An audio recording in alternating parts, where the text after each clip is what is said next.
Hi, this is Tom Reardon, math teacher from Ohio. One question that teachers and parents are asking is, why TI-Nspire Touchpad? It is a learning tool and a teaching tool. It is no longer just a graphic calculator. One of the main things that we math teachers want our students to understand well is how to represent mathematics in multiple ways.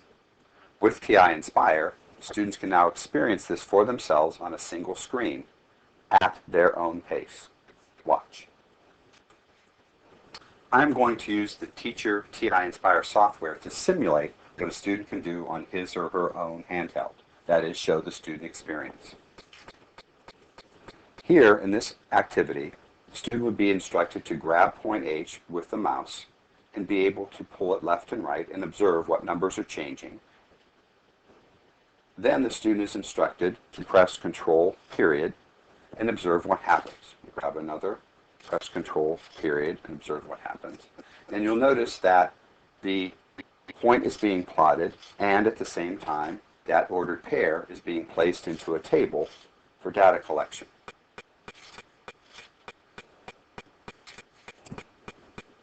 The student is interacting with this and hopefully making some conjectures about what is going on. And after plotting several of these points, the student is asked to come up with an equation that models this data. So to see that, I'm going to press Control and then G, and the data or the function input line comes up, and the student mathematically should be able to come up with the equation that models this data. And when you press Enter, wow. This is very effective. The graph, the table, the equation, all three of these representations of the problem simultaneously on one screen. Very, very powerful. Your student may be studying geometry, area formulas. A student can investigate why these formulas are what they are. You'll notice that we have a rectangle here and a parallelogram with the same base and height. The student is instructed to grab point H, pull it up and down. And as that happens, you can see as the student interacts with the document, the height changes on both the parallelogram and the rectangle, and similarly for the base. The student is doing this interaction at his or her own pace. To assist the student coming up with a formula, the student is then asked to grab point P and pull it as far to the right as possible. And as you can see, the parallelogram has exactly the same area as that of the rectangle and the same formula. Similarly, the student investigates the area for a triangle. Again, base and height can change. But the student is asked to grab point Q and pull that up and over. And as you can see, two triangles make up one parallelogram, and that's where we get the formula 1/2 base times height.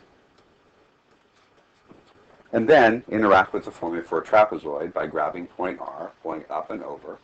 And again, we can see why a parallelogram consists of two trapezoids. Very, very powerful.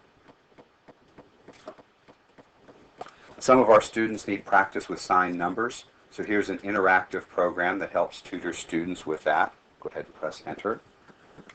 We're going to add signing numbers and input a 4-digit number. This randomizes the order of the questions. And let's just go with 5 to practice.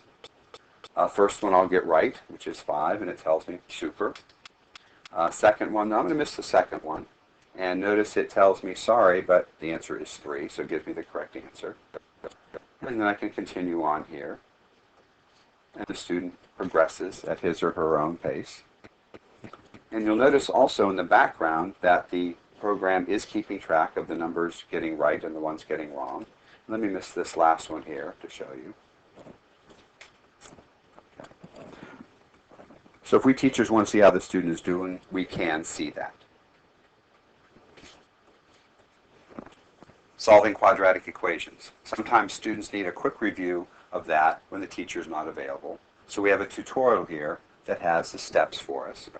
Here the first step is shown, the equation.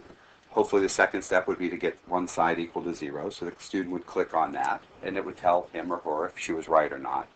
And then what would that look like? And before would try this on paper, and then go ahead and click to see the next step and see if he or she was right. It's like having a teacher sitting with the student and supplying the information when needed. So the student can click on factor completely, what would that look like, use the zero product property, show what that means, go ahead and solve the equation and see what that looks like. Very, very helpful. To summarize, here are the 4 activities we just did.